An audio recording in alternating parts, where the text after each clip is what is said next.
welcome back ulit sa ating channel. So in this video ay ibabahagi natin ang isang simpleng ritual o panalangin sa iyong guardian angel upang matulungan kang makakuha ng isang trabaho ng mabilis, local man o abroad. Ito ay isang napakasimpleng panalangin lamang po, no? So ang dapat mo lamang gawin o ang kakailanganin mo ay isang puting kandila, isang figurine or larawan ng anghel. Kung wala ka namang figurine or larawan sa personal ng iyong anghel, pwede ka na lamang mag-print sa internet ng kanyang larawan. At kung hindi ka po naniniwala sa guardian angel, piliin mo kung saan ka naniniwala, kung ano yung pinaniniwalaan mo at yun po ang gamitin mo sa ritual na ito.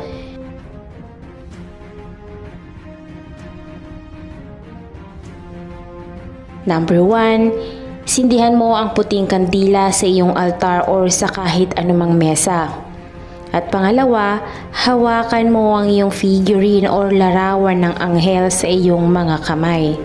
Pangatlo, sabihin ang mga sumusunod na panalangin ng isang beses.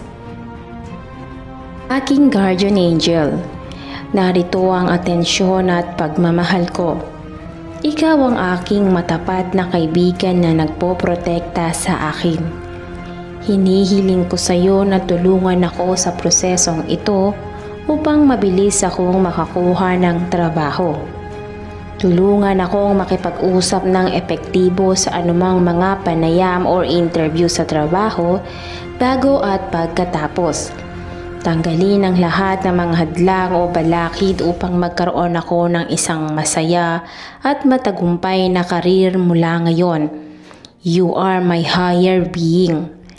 Kasama ka palagi kong nais maglakbay.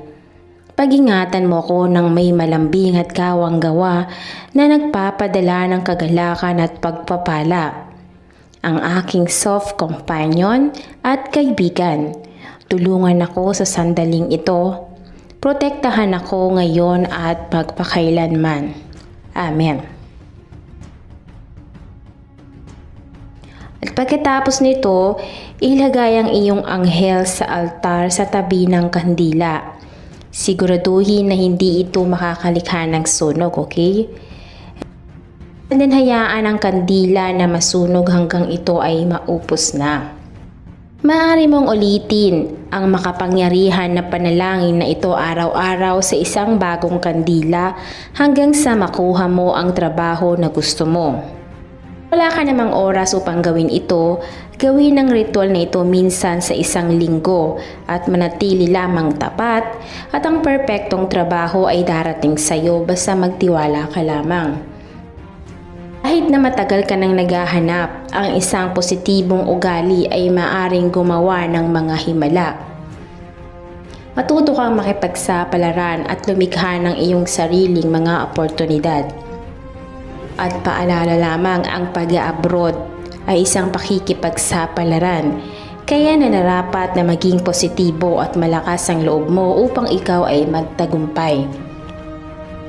Karagdagang tips lamang sa mga gustong makahanap mabilis or matanggap ng mabilis sa trabaho based on my experience. Kung mag-a-apply ka talaga, kailangan buo yung loob mo, malakas ang loob mo at alam mo yung trabahong ina-applyan mo. At unang-unang dapat mong gawin bago ka umalis, bago ka sumalang sa interview at pagkatapos ng interview mo ay magdasal ka po at magpasalamat. Dahil napakamakapangyarihan talaga ng pagdarasal, yan talaga ang ginawa ko noon, kaya ako nakaalis ng abroad.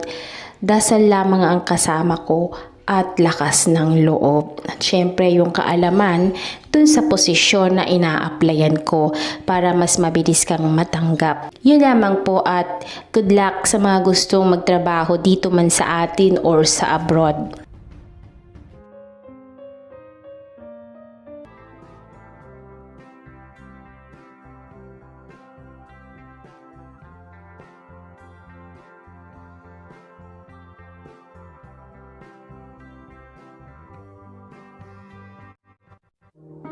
And dati ang aking buhay ay kulang sa sigla. Gandang taglay ko ay hindi nila makita. Ngunit nang